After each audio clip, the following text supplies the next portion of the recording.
Hello दोस्तों।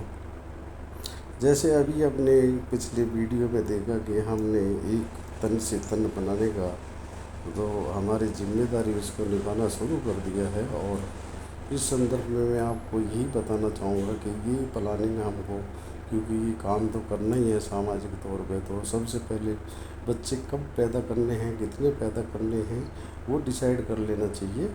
और जितना जल्दी हो सके इस काम से फारिग होना चाहिए। इसमें बहुत सारे फ़ायदे हैं, जैसे कि जो बच्चा पैदा होगा उसमें माता को उनको परवरिश करने में, छोटे छोटे बच्चे परवरिश करने में और उस तरीके का घर में बिजी रहने का जो वो टेनओवर होता है वो कम हो जाता है। जैसे हमको 3 बच्चे पैदा करने हैं तो हमको बिना किसी ज़्यादा ये डिफरेंस के, अंतर के बच्चों को पैदा करना चाहिए।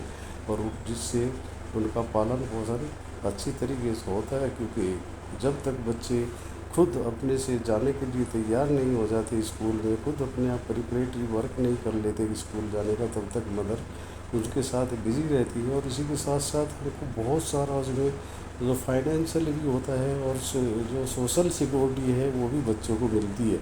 जैसे कि स्कूल में 2 या 3 बच्चे पढ़ते हों तो उनमें 1 या 2 बच्चे की फ़ीस माफ़ हो जाएगी।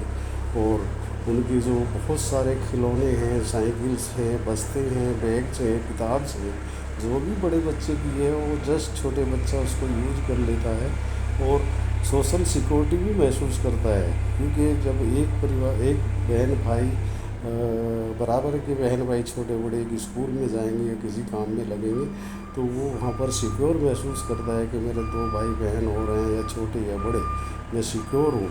और दूसरे उनकी खेल कूद में भी रुचि बढ़ती है, क्योंकि उनका मन एक जैसा होता है। सभी बच्चे एक ही तरीके का काम करना चाहेंगे एक में। अगर उसमें बहुत ज़्यादा डिफरेंस होता है तो बच्चों की भावनाएं अलग अलग हो जाती हैं।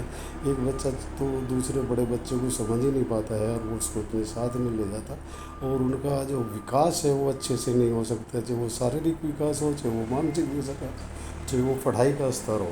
पढ़ाई में भी एक दूसरे की हेल्प कर सकते हैं। जब तीनों बच्चे बैठ के पढ़ेंगे तो एक दूसरे का होमवर्क करा सकते हैं, समझ सकते हैं।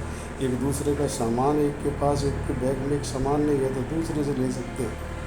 इस तरीके से हमको प्लानिंग के साथ ही, और पूरी प्लानिंग के साथ ये जो तन है, जो तन बनाने का ऊपर वाले ने हमको शक्तियाँ दी है, उसको सोच समझ के उसको वो करना चाहिए, जिससे हमारे बहुत सारे काम जो है ना लाइफ में सफल हो जाएंगे। जब बच्चे अपने से स्कूल तैयारी करके जाने लगेंगे तो उनकी माता भी फ्री हो जाएगी, वो भी कुछ अपना परमानेंट कुछ ना कुछ घर का जॉब कर सकती है।